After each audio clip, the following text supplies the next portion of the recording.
अरुण शौरी की किताब झूठे भगवान की पूजा, अंबेडकर को छोटा करने की कोशिश।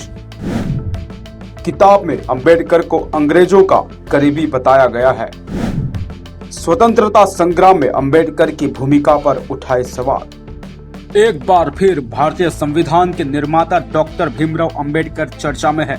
इस बार बाबा साहेब केंद्रीय गृह मंत्री अमित शाह के द्वारा उस बयान को लेकर चर्चा में है, जिसमें वे कहते सुनाई दे रहे हैं कि आजकल हर बात में अंबेडकर अंबेडकर कहना फैशन बन गया है, जबकि अगर भगवान का नाम इतना भी लिया जाता तो मोक्ष मिल जाता।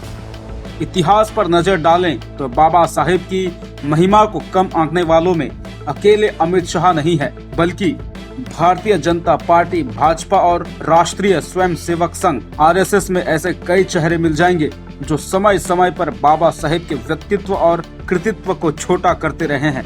इनमें पूर्व केंद्रीय मंत्री और विवादित पत्रकार अरुण शौरी भी शामिल है। अरुण शौरी ने बाबा साहेब को नीचा दिखाने के लिए एक विवादित किताब लिखी, झूठे भगवान की पूजा। इस किताब में लेखक ने डॉक्टर अंबेडकर के खिलाफ कुछ विस्फोटक आरोप लगाए हैं। अरुण शौरी ने किताब की शुरुआत में यह कहते हुए की कि डॉक्टर अंबेडकर कभी भी भारतीय स्वतंत्रता के लिए लड़ाई नहीं लड़ी। हमारे स्वतंत्रता आंदोलन, विभाजन सहित के सबसे महत्वपूर्ण वर्षों के दौरान लगभग एक चौथाई सदी के उनके सार्वजनिक जीवन में अंग्रेजों के खिलाफ बोलने का कोई सबूत नहीं है।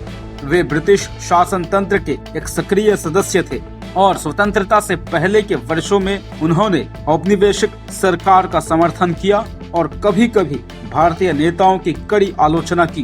भारत की जाति व्यवस्था पर उनका रुख, जिसका सबसे स्पष्ट उल्लेख उनकी पुस्तक जाति का विनाश में किया गया है, उच्च जातियों, ब्राह्मण और बनिया के खिलाफ औपनिवेशिक और मिशनरी तर्कों का एक पुनरावृत्ति था। शूद्रों का हमेशा उच्च जातियों द्वारा शोषण किया जाता रहा है। उन्होंने अंग्रेजों को यह विश्वास दिलाया कि वे हरिजनों के एकमात्र प्रतिनिधि हैं, जैसे कि जिन्ना मुसलमानों के लिए थे। हालांकि उनके संघ को दलित वर्गों का एकमात्र प्रतिनिधि बनाने के उनके निरंतर आग्रह के बावजूद अंग्रेजों ने लगातार इनकार कर दिया। मुसलमानों ने आजादी से ठीक पहले जिन्ना की मुस्लिम लीग को भारी मतों से वोट दिया, जो पाकिस्तान के लिए लगभग एक जनमत संग्रह था। हालांकि डॉक्टर अंबेडकर कभी कोई चुनाव नहीं जीत पाए। उनकी पार्टी हरिजन निर्वाचन क्षेत्रों में भी कांग्रेस से बुरी तरह हार गई। भगवान में कम आस्था रखने वाले अरुण शौरी कहते हैं कि डॉक्टर अंबेडकर के लिए हिंदू धर्म केवल कमजोरों और गुलामों के दमन और उत्पीड़न के लिए था। उनका मानना था कि यहूदियों के खिलाफ नाजियों का यहूदी विरोधी रवैया, अछूतों के खिलाफ हिंदुओं के सनातन धर्म से विचारधारा और प्रभाव में अलग नहीं था। अपने लेखन और भाषणों में अंबेडकर ने कई बार ब्रिटिश अधिकारियों से कहा कि अछूत हमेशा अंग्रेजों के प्रति वफादार रहे हैं और वास्तव में उनके लिए युद्ध जीतने के लिए जिम्मेदार थे। अनुसूचित जातियां स्पष्ट रूप से ईस्ट इंडिया कंपनी के लिए जनशक्ति का पहला स्रोत थी और उनकी मदद से ही अंग्रेजों ने भारत पर विजय प्राप्त की थी। यहाँ एक विवादास्पद दावा था।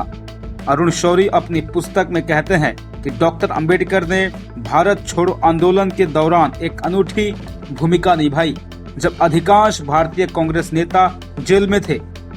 आंदोलन की शुरुआत 8 अगस्त से कुछ सप्ताह पहले 20 जुलाई 1942 को भारत में ब्रिटिश सरकार ने अंबेडकर को कैबिनेट में श्रम मंत्री नियुक्त किया। वह आधिकारिक तौर पर अंग्रेजों के पक्ष में थे। यह एक लंबे समय से प्रतीक्षित नियुक्ति थी। जब हताश डॉक्टर अंबेडकर ने शोर मचाना और असंतुष्ट होना शुरू कर दिया, इसके लिए अरुण शौरी गवर्नर द्वारा वायसराय को लिखे गए एक पत्र का हवाला देते हैं, जिसमें डॉक्टर अंबेडकर की सरकार में शामिल होने की हताशा का उल्लेख है और कहा गया है कि मेरे पास यह मानने का कारण है कि वह कुछ लोगों के पैसे चुकाने में असमर्थ है, जिन्होंने अतीत में उनकी मदद की थी और वह इसे वापस करने में असमर्थ है। अरुण शौरी कहते हैं कि ब्रिटिश संचार रिकॉर्ड स्पष्ट रूप से दिखाते हैं कि कैसे उन्होंने गांधी की निंदा करने के लिए सीपी रामास्वामी अय्यर, अंबेडकर, आगा खान और जिन्ना जैसे नेताओं का इस्तेमाल किया। ये सदस्य इस बात से पूरी तरह वाकिफ थे कि शासक कांग्रेस और राष्ट्रवादी आंदोलन के बारे में क्या सोचते हैं, और वे यहाँ भी जानते थे कि भारत छोड़ो आंदोलन को लेकर टकराव आसन्न था। हालांकि इन नेताओं ने सरकार का साथ देना चुना। 1942 का भारत छोड़ो आंदोलन स्वतंत्रता आंदोलन में एक निर्णायक क्षण था। इसके बाद अंग्रेजों ने कांग्रेस नेताओं को गिरफ्तार कर लिया और गांधी को लगभग 20 महीने तक जेल में रहना पड़ा। वायसराय चर्चिल और कैबिनेट काउंसिल ने भारतीय जनता पर अत्याचार करने में क्रूरता दिखाई। नेहरू के अनुसार इन अत्याचारों के परिणाम स्वरूप 10,000 लोग मारे गए।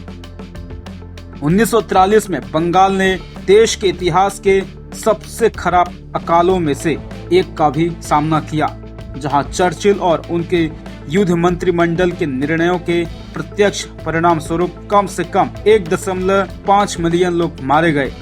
डॉक्टर अंबेडकर की ओर से कभी भी निंदा का एक शब्द नहीं आया या अकालग्रस्त बंगाल को राहत पहुंचाने का कोई प्रयास नहीं किया गया। 1943 में गांधी ने जेल में 21 दिनों की भूख हड़ताल की और लगभग 100 दिन जेल में बिताए।